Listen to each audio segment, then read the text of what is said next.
తెల్లవారే వెలుగు రేఖలా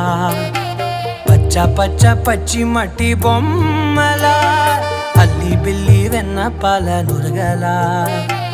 అచ్చ తెలుగు ఇంటి పూల కొమ్మలా